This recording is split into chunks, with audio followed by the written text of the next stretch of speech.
Hello everyone, I'm Heather. This week's project is Dewithon.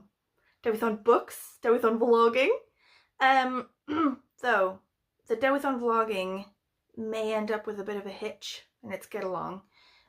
Due to various things planned for this week which could cause chaos. Chaos in my life.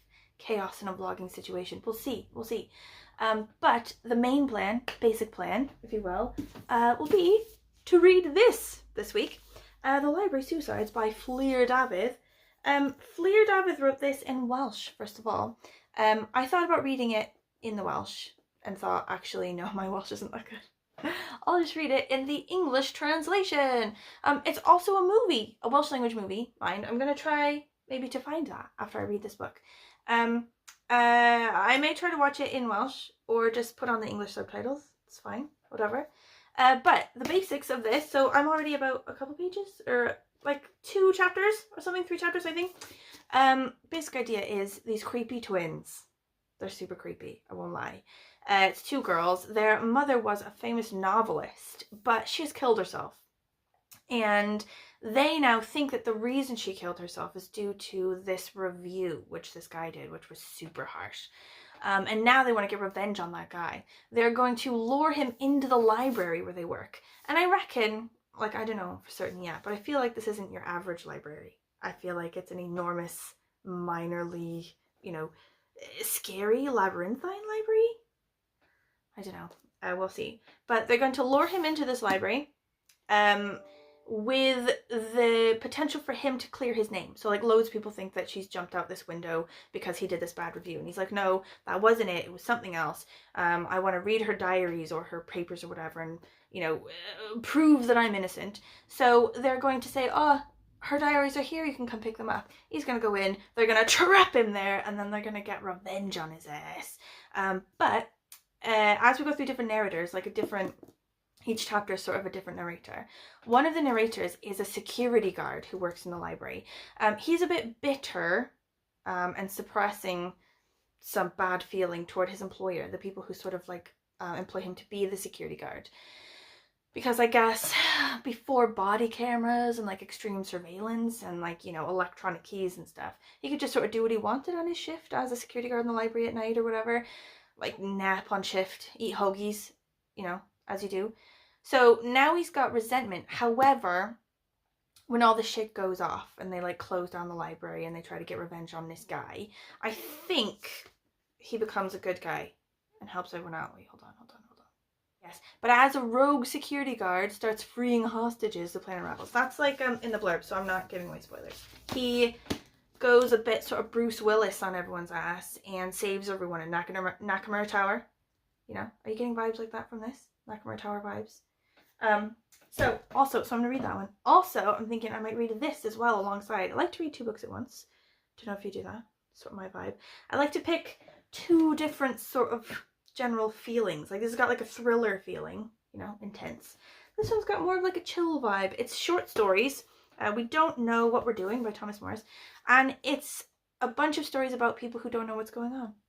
Just general life confusion and chaos. And I think it's a bit sort of silly, a bit lighthearted. We'll see. Okay, and the chaos of which I spoke earlier, the things which may put a hitch in the vlogging. One of them, I guess, partially, is tonight. I'm out with friends drinking in town. Another one, also potentially work this week. Might be a bit crazy. A lot of things going on, a lot of plate spinning.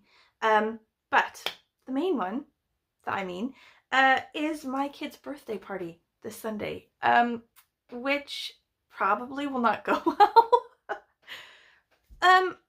Basically, I think what happened is sometimes I have a bit of a tendency to act more like a big sister than a mom. I think it's because I make decisions based on whether or not they'll be fun and maybe not so much based on whether they're feasible as an idea logistically. So the one 8-year-old who normally lives here, she will be joined by 6 other wild 8-year-olds in our tiny house. Our house is just like, is tiny, okay? It's like 2 up, 2 down, super skinny. Victorian terrace in the city. So I don't even know how the hell we're going to get them all in. It's going to be like Mary Poppins handbag, you know, like more just like keeps going in. You don't know where it's going. But also I bought Twister. I don't know why I did that. I think maybe, you know, the big sister problem is exacerbated by like a 3 a.m. me as well, which like buys weird stuff on the internet without thinking about how it will work in real life. So we got Twister, and we got all of them inflatable guitars. Well, 4 of them got an inflatable guitar, 2 of them get an inflatable microphone, and 1 gets like an inflatable keyboard, like a sort of like 80s band, you know, like this. So we're gonna have disco. We're gonna have disco with inflatable stuff, which could be awesome. You know, just all of us like, you know, air guitar to shit, you know, but also it could go wrong. It could all go very wrong, seeing as how there's no space in the house, and 7-8-year-olds is a lot. Also we have a cake, which will have a bunch of like candy on it, because sugar will definitely improve the situation. It will definitely make it more fun, but also more wild. So, you know, it could go either way. It could be amazing and super fun, like I think it will be. But it could also sort of hit peak point and then immediately, you know, just dunk before the end. You know, if you hit peak and then you just hit crisis, you know, straight away before the end. But you know, I feel fine about this. I'm not worried about this. This will be fine.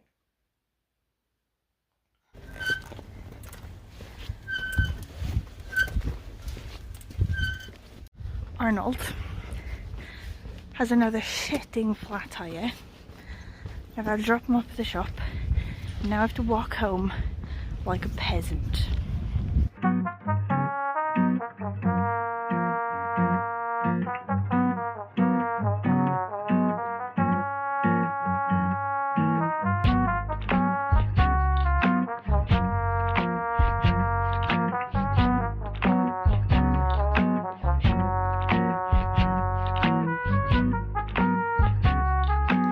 Okay, so I apologize for the state of myself at the minute. Like, I've been out drinking. I'm sitting now eating noodles and like watching a murder documentary. Oh, my dog, he's trying to get on the sofa with me. Come on, Mr. Hank. Oh, Mr. Hank. Hank. Hank. Yeah. Yeah. Yeah, boy. Yeah, boy. Oh. What was I saying? I was saying something. I have a lot of thoughts about my book that I'm reading, the Fflur Dafydd one, about the library. I feel like I need to say now, while it's fresh in my mind and sort of like sparking off, you know, extra thoughts before I lose it. Basically, this book, it's one of those creepy ones where it's really relevant to COVID. And has a lot to say about COVID sort of environments and the politics of COVID and everything. But it was published way before COVID, you know? Like, what are the years? So, the English language version of this book is published, I think, this year or something like that. But the original version of this book, when it was first published in the Welsh language, it was 2009. So, it's supposed to be taking place in the future. In this book, the setting is 2020, even though it was published in 2009, right? And in this setting of the future, 2020, you have this massive library, and everyone who wants to enter the library has to submit to vaccination checks and also various sort of antibacterial wiping checks, because there was a great sickness and it killed off a shit ton of people. Also in the book, it's on about a small country and a large country. So a small country being Wales and a large country next to it being England, right? So it's on about, in the small country, in Wales, more people died from the Great Sickness. So they took stronger precautions against the sickness, and they put stronger laws in place to protect against it. Like, because the sickness travels on books, on paper, things like that, they've banned paper. Whereas in England, the larger country, they still allow paper. So now, in the small country, they have a feeling of superiority about how strong they were about their regulations to protect people and how much healthier they are now in response to that. But now they're definitely living with less than what the larger country has due to their strong, precautions and rules to this.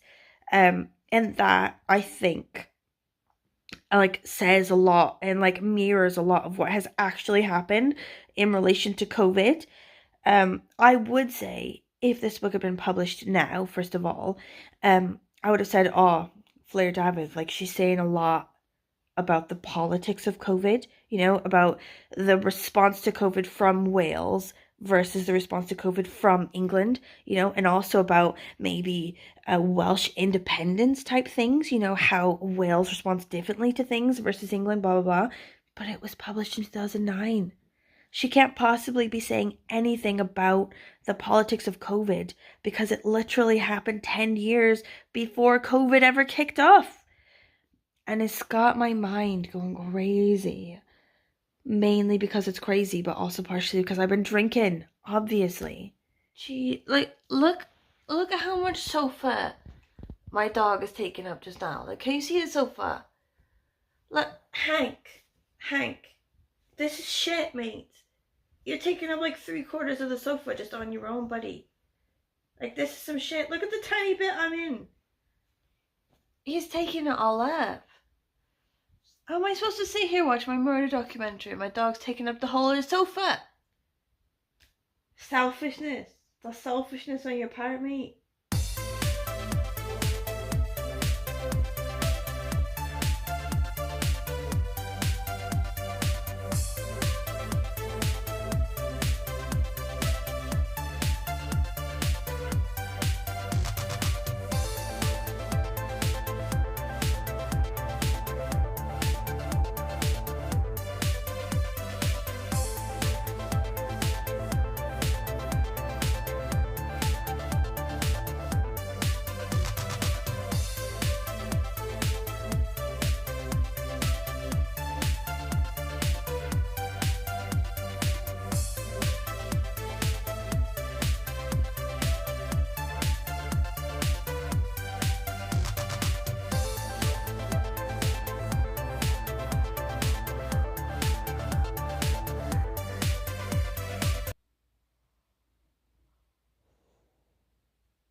Okay, I finished it, and I don't know, 3 stars? 3 stars maybe? I don't know.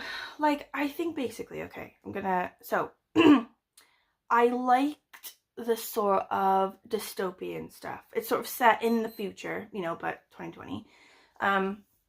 And it's set in a time sort of where Wales is sort of being slowly purged of its sort of identity, and it's like memories, and it's archives in its books and everything, because it's not allowed to have paper anymore, and they're part of this thing where they purge and sort of erase things on paper that they have, and they send them to England so that England can have paper. It's all a bit sort of weird, but I can see how this sort of theme, this sort of bottom underlying theme of losing your memories and being forced to lose your memory, sort of being purged of memory, and how that can affect as a person, your personality, and as a country, your whole culture, you know what I mean? And I liked that bit, the underlying bit. However, as a story, just basic with characters and a thriller and a plot and all this sort of stuff, and swerve endings, a bit boring maybe, and I don't think I liked the ending. I don't know, it was a bit sort of predictable, kind of I don't know. I'm gonna go with 3 stars on this one, which is a shame because I quite liked the other one I read for Dewithon so far. It's a bit of a... Also, loads of people were going on about how great this one was. It was made into a movie as well, which I think I will watch just to see if it's maybe better. Maybe sometimes every once in a while a movie gets it better than the book, which is rare, but I'll give it a go. Anyway, that's a whole week and I've only finished one other Dewithon book, so it's not going well. It's not going well, but life has been crazy at the minute as we speak. I am late for work and today's going to be a crazy day at work, so we'll get that going. But I will watch the movie tonight. Let you know, maybe it'll be good. You don't know. You read the book? Yeah, I think that girl takes over the library. Yeah, her. Her. The one that's talking, her. And you like the hairstyle I did? Hmm? Oh no.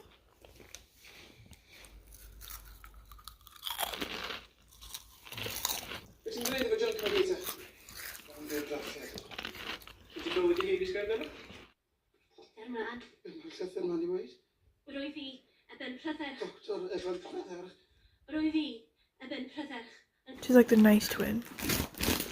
And the other one's like the evil twin.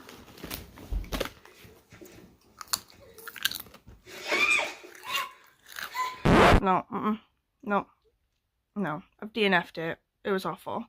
I think mainly because the best part about this book, like really the only like good bit, was that it was like dystopian, you know, and that it takes place in the future where they've banned paper, and it takes place in this like sort of labyrinthine new library where it's got these special rooms, you know, like for getting rid of paper and stuff like that.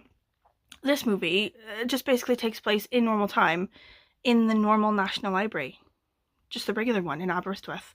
Like they've all got the like the uniforms and everything. People that work there, they have the actual National Library logo on them. Like there's supposed to be like a security guard or whatever who's like looking at dirty magazines in his office, and it's got the actual National Library logo on it. Like, can't believe they've allowed that.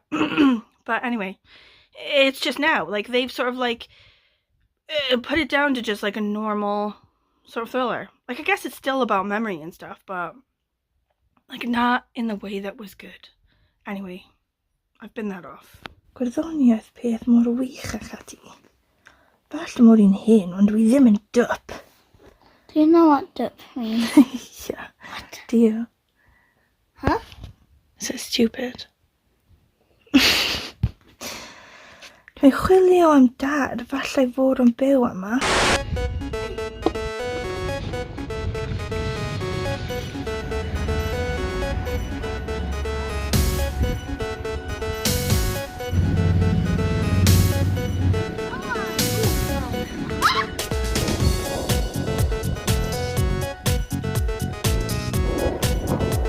Guys, so I did not read another book yet.